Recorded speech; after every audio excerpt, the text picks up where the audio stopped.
If you've spent any time at all looking into investing, you've probably heard of the classic 60-40 portfolio. For decades, it was pretty much the gold standard. But, you see all these headlines now claiming the 60-40 is dead. So it brings up a huge question. What is it, really? And more importantly, does it actually make sense for you today? Well, in this explainer, we're going to break it all down. Because that's the bottom line, isn't it? The right investment strategy is never a one-size-fits-all kind of deal. So let's figure out if this classic approach is the right one for your financial journey. All right, first things first. Let's start with the actual blueprint. What in the world is a 60-40 portfolio? It's actually beautifully simple. You're putting 60% of your money into stocks, we're talking broad index funds here, and the other 40% goes into bonds. Again, usually an index fund. That's it. That's the entire foundation. And this is the perfect way to picture the core idea. Think of it like this. The 60% in stocks is your growth engine. It's the part that's designed to really build your wealth over the long haul. The 40% in bonds, that's your stability anchor.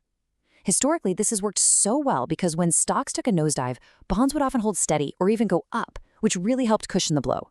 It's all about balancing your offense with your defense. Okay, so now that we know what it is, let's get back to that big question. Is it right for you? It's time to figure out how to find your perfect mix. I mean, is this 60-40 split some kind of magic number? Does it work for every single person, no matter their age, their goals, or how they feel about risk? Absolutely not, and this is so important to get.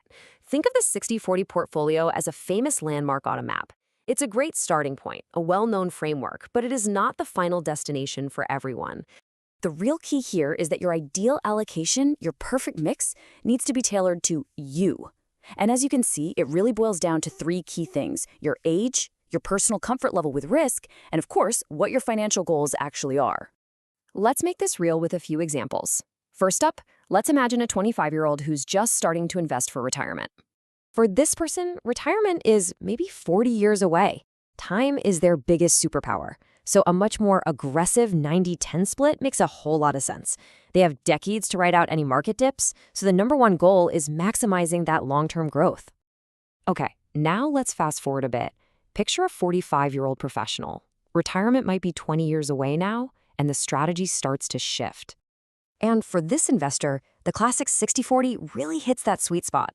They still need their money to grow, for sure, but they're also starting to think about protecting what they've already built.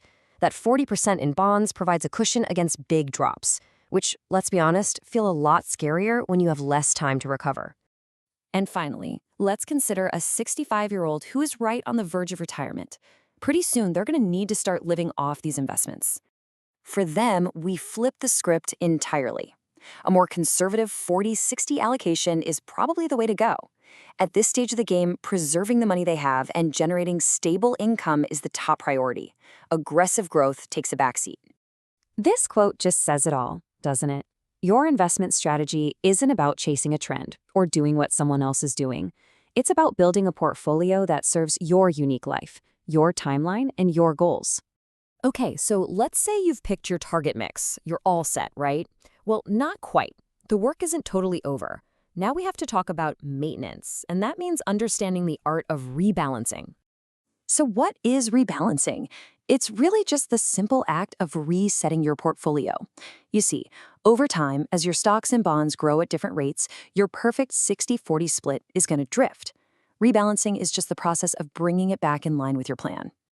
Let's look at how this works with some actual numbers. Say you start the year with $100,000 at a perfect 60-40 split. But stocks have a great year, and by the end of the year, your portfolio has drifted. It's now 64% stocks and only 36% bonds. To rebalance, you'd simply sell some of those stocks that did so well and use that money to buy more bonds, bringing you right back to your 60-40 target. Now, this process forces you to do something that's actually incredibly powerful. It makes you systematically sell high and buy low. It takes all the emotion out of the equation and keeps you disciplined and true to your original strategy, whether you do it once a year or whenever things get too far out of whack. All right, for our final section, let's tackle a really practical question about that 40% stability anchor. What if you don't want to use bonds? This question comes up all the time, especially when interest rates are doing crazy things. Can you just swap out your bond fund for an ultra-safe money market fund? Well, the short answer is yes, you can, but it's so important to understand that they behave very differently. As you can see here, bonds can go up and down in price, but they offer great diversification and usually higher potential returns over the long run. Money market funds, on the other hand, are incredibly stable. They're basically like holding cash, but they typically offer lower returns. So it's a trade-off: bonds for diversification and growth potential versus money markets for pure rock-solid stability. So when might a money market fund be the right call for you? Well, it's a really strong option if you're very close to retirement, if you need guaranteed access to your cash for something in the near future, or if you simply can't stand the thought of any volatility in that stability part of your portfolio. You're basically trading potential long-term return for maximum safety. Ultimately, the 60/40 portfolio isn't some rigid rule you have to follow. Think of it as a map, not a destination. It's a proven, time-tested starting point to help you understand the fundamental principles of balancing risk and reward. So the real question is, how are you going to use this map to chart your own course? Where will you go next?